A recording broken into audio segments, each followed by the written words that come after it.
Hello my dear students, welcome back to my channel. I hope you all are doing great. आज का ये video आपके subject English से related है। अगर आप सभी अतुल महेश्वरी स्कॉलरशिप के लिए प्रिपेयर कर रहे हैं तो आप सभी को पता होगा कि आपका एग्ज़ाम आने वाला है। ये जो वीडियो है ये मेरा इंग्लिश का मैराथन सेशन है, जिसके अंदर मैं काफ़ी सारे ऐसे क्वेश्चंस डिस्कस करूँगी जिनकी संभावना आपके पेपर में आने की है। बच्चों, आपको क्या करना है कि इस वीडियो को पूरा एंड तक देखना है, और अगर आपको यहाँ पे जो भी हम पढ़ेंगे उसका पीडीएफ चाहिए, ठीक है, तो आप लोग यहाँ पर स्क्रीन पर दिए गए नंबर पे हमें मैसेज करेंगे और वहाँ से @50 अपने सारे पीडीएफ्स को आप लोग ले सकते हैं और उनसे अपनी प्रिपरेशन कर सकते हैं। उसके अलावा बच्चों, आप लोग टेस्ट सीरीज़ भी ले सकते हैं। तो चलते हैं अभी फ़िलहाल हमारे पहले क्वेश्चन पे। जो यहाँ पर हमारा बच्चों पहला क्वेश्चन है, उसके अंदर हम डिस्कस करेंगे कि आपको स्पेलिंग्स को चूज़ करना है। जो भी वर्ड्स हैं उनकी राइट स्पेलिंग्स क्या हैं वो आपको चूज़ करनी है। यहाँ पर जो हमारा पहला वर्ड है वो वर्ड है हमारा इमेंसिपेशन, ठीक है। क्या वर्ड है स्टूडेंट्स? वर्ड है हमारा इमेंसिपेशन। आपको गेस करना है यहाँ पर कि इन चारों में से इमेंसिपेशन की राइट स्पेलिंग कौन सी है। बच्चों, मैं आपको बता दूं कि इसकी जो राइट स्पेलिंग है वो है आपका ऑप्शन नंबर ए, ठीक है। तो यहाँ पर जो लास्ट में शन है, इसमें आप लोगों को कंफ्यूज नहीं होना है। शन इसमें TION वाला शन आएगा एंड इमेंसिपेशन आपका वर्ड बन जाएगा। अभी चलते हैं दूसरे वर्ड पे। दूसरा जो वर्ड है वो है प्रेजुडिस, ठीक है। इसको हम लोग प्रेजुडिस पढ़ते हैं, प्रेजुडाइस नहीं पढ़ते। यहाँ पर इसकी जो राइट स्पेलिंग है वो है आपका ऑप्शन नंबर बी, ये वाला, ठीक है, प्रेजुडाइस, जो लिखने में आता है लेकिन हम बोलते हैं इसको प्रेजुडिस है। अभी चलते हैं नेक्स्ट पे बच्चों। नेक्स्ट है आपका सर्जन। सर्जन आप सभी को पता होगा, हॉस्पिटल्स में सर्जन्स होते हैं। सर्जन की राइट स्पेलिंग इसमें से कौन सी है स्टूडेंट्स? ये वाली जो है हमारी राइट स्पेलिंग है सर्जन, ठीक है। ओके, चलो अभी नेक्स्ट पे चलते हैं। नेक्स्ट वर्ड है हमारा पटैटोज। पटैटोज आप सभी को पता होगा, पटैटोज क्या होते हैं स्टूडेंट्स? आलू होते हैं। यहाँ पर पटैटोज की आपको राइट स्पेलिंग बतानी है। जो राइट स्पेलिंग होगी वो क्या होगी आपकी? POTATOES, पटैटोज आपका बन जाएगा। इसका राइट आंसर आपका ऑप्शन नंबर बी है। नेक्स्ट वर्ड है इरिवर्सिबल, ठीक है। इरिवर्सिबल का मतलब होता है जिसको हम रिवर्स ना कर सकें। तो यहाँ पर आपको इरिवर्सिबल की राइट स्पेलिंग बतानी है। तो क्या होगी वो राइट स्पेलिंग? वो है आपका ऑप्शन नंबर डी है, जो वो इसकी राइट स्पेलिंग है, ठीक है बच्चों। नेक्स्ट वर्ड है आपका इंडिपेंडेंस। आप सभी इंडिपेंडेंस डे मनाते होंगे। इंडिपेंडेंस की राइट स्पेलिंग में क्या आता है बच्चों? देखो, इसमें कहीं पर भी ए नहीं आ रहा, तो आप लोगों को गलत नहीं करना है, कोई भी ए वाली स्पेलिंग नहीं चूज़ करनी। जहाँ पर भी साउंड आ रही है ई की ही आ रही है, पहले इंडी फिर PEN पेन DEN डेन, ठीक है, इंडिपेंडेंस। नेक्स्ट वर्ड है हिपोक्रेसी। स्टूडेंट्स, हिपोक्रेसी की जो राइट स्पेलिंग है वो वाई वाली होती है, आई वाली नहीं होती। तो HYPO, हिपो, CRYSY, कृषि, हिपोक्रेसी। देन आपका जो नेक्स्ट वर्ड है वो है एरोप्लेन।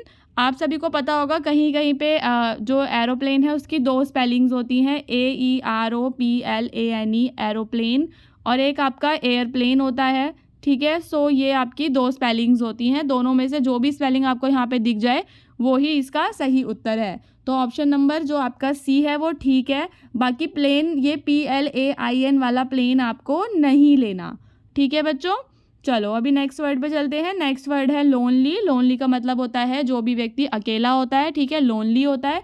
तो इसकी राइट स्पेलिंग क्या होती है हमारी? LONNELY, लोनली, ठीक है। चलिए अभी चलते हैं नेक्स्ट पे। नेक्स्ट है हमारा सेरीमनी। सेरीमनी होता है ना, जैसे कोई भी प्रोसेशन होता है, सेरीमनी होती है। तो यहाँ पे सेरीमनी की राइट स्पेलिंग होगी बच्चों आपकी ऑप्शन नंबर सी वाली, ठीक है, CEREMONY, सेरीमनी। आई होप कि आपको सारी की सारी जो स्पेलिंग्स हैं वो अच्छे से समझ में आ गई होंगी। हम लोग एक काम करते हैं कि एक बार सारी स्पेलिंग्स पे नज़र डाल लेते हैं, ठीक है। पहली स्पेलिंग क्या थी स्टूडेंट्स? पहली स्पेलिंग थी इमेंसिपेशन। दूसरी क्या थी? दूसरी थी हमारी प्रेजुडिस। देन हमारा जो थर्ड था वो क्या था स्टूडेंट्स? वो था हमारा सर्जन, एंड देन था हमारा पटैटोज। उसके बाद क्या था, उसके बाद था हमारा irreversible, then independence, Independence Day हम लोग मनाते हैं। हिपोक्रेसी, हिपोक्रेसी, देन क्या था हमारा aeroplane, aeroplane, and then we have lonely, and then we have ceremony. So ये थे पूरे के पूरे 10 वर्ड्स जो हमने अभी कवर किए। आई होप कि आप सब ने ये 10 स्पेलिंग्स को अच्छे से याद कर लिया होगा। अब चलते हैं हमारे नेक्स्ट क्वेश्चन पे। जो हमारा नेक्स्ट क्वेश्चन है वो हमसे कहता है कि choose the word opposite in the meaning to the given word, यानी कि अभी हम डिस्कस करेंगे आपके एंटोनिम्स के क्वेश्चंस। एंटोनिम्स का मतलब क्या होता है स्टूडेंट्स, ऑपोजिट वर्ड्स। तो आपको अपोजिट वर्ड सिलेक्ट करने हैं। जैसे कि यहाँ पर जो पहला वर्ड है वो है शैलो, तो शैलो का आपको अपोजिट वर्ड बताना है। ऑप्शंस हैं आपके पास हाई, लॉन्ग, वाइड या फिर डीप। तो बच्चों शैलो का जो अपोजिट वर्ड होता है वो होता है डीप, डीप यानी कि गहरा, और शैलो यानी जो गहरा ना हो, अपोजिट होता है उसका। देन अगला वर्ड है बच्चों आपका ब्लीक। ब्लीक का मतलब क्या होता है, ऑप्शंस हैं आपके पास डार्क, डल, ब्राइट या फिर स्टूडेंट्स एक्सपोजर। सो यहाँ पर इसका आंसर क्या होगा, आपका ब्राइट हो जाएगा। अभी जो आपका अगला वर्ड है बच्चों वो है अर्बन। अर्बन आपको पता होगा ना, अर्बन किसे कहते हैं, अर्बन हम लोग कहते हैं शहरों को, अर्बन स्टेट्स या है ना कोई भी अर्बन सिटी होती है तो उसको हम अर्बन कहते हैं। अर्बन का ऑपोजिट क्या होगा, रस्टिक, रूरल, सिविल या फिर फॉरेन। सो स्टूडेंट्स अर्बन का ऑपोजिट होता है रूरल, रूरल यानी कि जो गांव का इलाका होता है उसको हम रूरल एरिया कहते हैं। नेक्स्ट वर्ड है आपका इनक्रेडिबल। इनक्रेडिबल का आपको अपोजिट बताना है। ऑप्शंस हैं आपके पास पॉसिबल, बिलीवेबल, इंजॉयबल या फिर इमेजिनरी। ठीक है, तो बच्चों इनक्रेडिबल का अपोजिट होता है बिलीवेबल, बिकॉज इनक्रेडिबल का मतलब होता है समथिंग विच इज़ अनबिलीवेबल, तो इसका अपोजिट क्या हो जाएगा, बिलीवेबल हो जाएगा। नेक्स्ट वर्ड है आपका वेग। वेग का अपोजिट बताना है। ऑप्शंस हैं क्लियर, डल, अननोन या फिर शेडी। तो वेग का क्या होता है स्टूडेंट्स, वेग जो है इसका ऑपोजिट होता है आपका क्लियर। ठीक है, क्या होता है स्टूडेंट्स, क्लियर होता है। नेक्स्ट वर्ड है आपका इनएविटेबल। क्या है बच्चों यहाँ पर वर्ड हमारा इनएविटेबल। ऑप्शंस क्या क्या हैं हमारे पास, अवॉइडेबल, अननेसेसरी, इनसेपरेबल या फिर समथिंग विच इज़ अनसर्टेन। सो यहाँ पर इसका जो राइट आंसर है इनएविटेबल का बच्चों वो है अवॉइडेबल, जिसको हम अवॉइड कर सकें, जिसको हम अलग कर सकें। वहीं अगर हम बात करें इनएविटेबल की तो इसका मतलब क्या होता है, इसका मतलब होता है इनसेपरेबल। तो ये क्या हो गया इसका, ये क्या है यहाँ पर इसका सिनोनिम है, और यहाँ पर अवॉइडेबल इसका क्या है बच्चों, अवॉइडेबल इसका एंटोनिम है।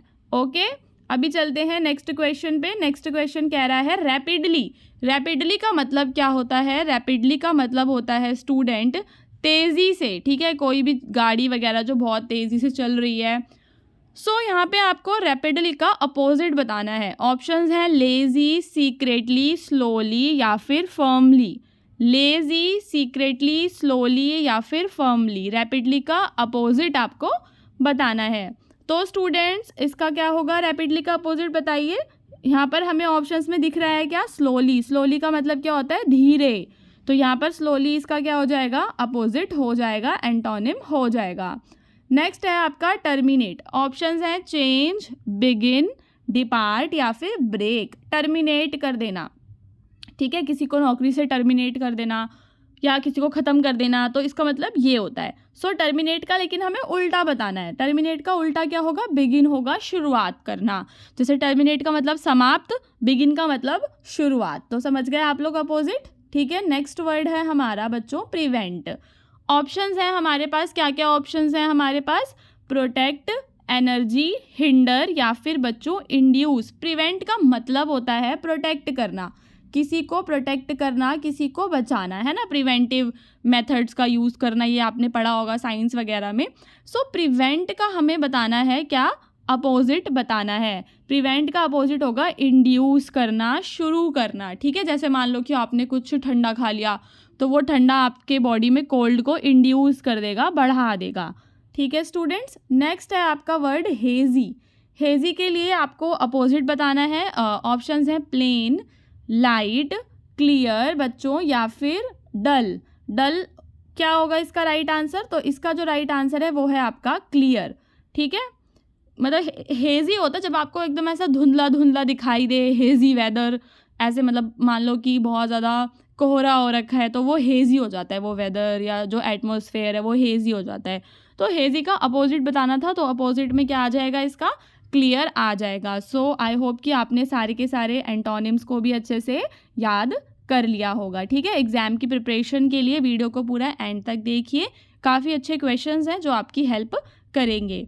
अभी हमारा जो नेक्स्ट क्वेश्चन है उसके अंदर हमें आपने वन वर्ड सब्स्टिट्यूशन सुना होगा, जैसे अनेक शब्दों के लिए एक शब्द होता है हिंदी में, तो वैसे ही इंग्लिश में होता है वन वर्ड सब्स्टिट्यूशन। तो ये भी आपके पेपर में आएंगे। सो यहाँ पर आपको चूज़ करना है। पहला है a person who has no money to pay off his debts. ठीक है, तो कोई भी इंसान जिसके पास अपना कर्जा चुकाने के लिए पैसे नहीं होते, उस इंसान को हम लोग क्या कहते हैं? अब आप लोग उसको गरीब नहीं कहोगे, ठीक है, क्योंकि गरीब तो गरीब ही है, ज़रूरी थोड़ी कि वो कर्जे में डूबा हुआ है। तो कर्जे में जो डूबा हुआ होता है स्टूडेंट्स, उसको हम लोग क्या कहते हैं? उसको हम लोग कहते हैं इनसॉल्वेंट। क्या कहते हैं?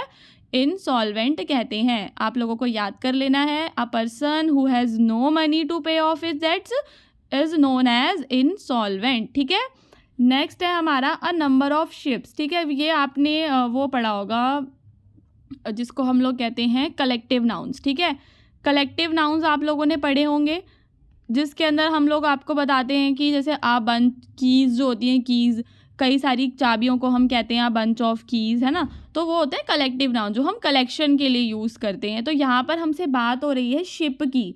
तो जो शिप्स होती हैं, जैसे कि अ कलेक्शन ऑफ स्टार्स, अगर मैं बात करूँ कि स्टार्स का कलेक्शन है तो उसको मैं क्या कहती हूँ? कॉन्स्टलेशन कहती हूँ। तो same to same if I have number of ships, तो उसको मैं क्या कहूँगी बच्चों? उसको मैं क्या कहूँगी? उसको मैं कहूँगी फ्लीट। क्या कहूँगी मैं उसको? फ्लीट कहूँगी। अगला वर्ड है मेरा, नेक्स्ट वर्ड जो है मेरा क्वेश्चन है वो है a foreigner who settles in a country. कोई फॉरेनर बंदा जो किसी कंट्री में जाके सेटल हो जाता है, अपनी कंट्री को छोड़ देता है और कहीं और जाके सेटल हो जाता है, उसे हम क्या कहते हैं? ऑप्शंस क्या क्या है हमारे पास? इमाइग्रेंट, इमाइग्रेंट, एलियन, या फिर उसको हम विजिटर कहते हैं। सो स्टूडेंट्स, इसका राइट आंसर आपका ऑप्शन नंबर ए इमाइग्रेंट है। नेक्स्ट है art of writing for newspaper and magazines. अगर मेरे को कला आती है, मेरे को कुछ लिखना आता है बहुत अच्छा, और मैं अपने आर्टिकल्स न्यूज़पेपर्स में और मैगजीन्स में छपवाती हूँ, तो मैं क्या हूँ? मैं मतलब उस आर्ट को हम लोग क्या कहते हैं? क्या हम उसको लिटरेचर कहते हैं, या हम उसको जर्नलिज्म कहते हैं, या उसको बायोग्राफी कहते हैं, या फिर उसको हम मेमोरेंडम कहते हैं? सो स्टूडेंट्स, इसका जो आंसर है वो है आपका जर्नलिज्म। ठीक है, क्या है उसका आंसर? जर्नलिज्म। नेक्स्ट है हमारा one who does not make mistakes. अभी यहाँ पर कोई ऐसा बंदा जो कभी मिस्टेक ही नहीं करता, उसको हम क्या कहेंगे? ऑप्शंस हैं बच्चों हमारे पास, पेसिमिस्ट, ऑप्टिमिस्टिक, हिपोक्राइट, या फिर इनफैलिबल। क्या कहेंगे हम उस व्यक्ति को जो कभी भी मिस्टेक्स नहीं करता? आंसर है आपका ऑप्शन नंबर डी, इनफैलिबल। क्या है इसका आंसर स्टूडेंट्स? इनफैलिबल है। अभी चलते हैं हमारे नेक्स्ट क्वेश्चन पे। सो हमारे पास क्वेश्चन है वन हु हेट विमेन।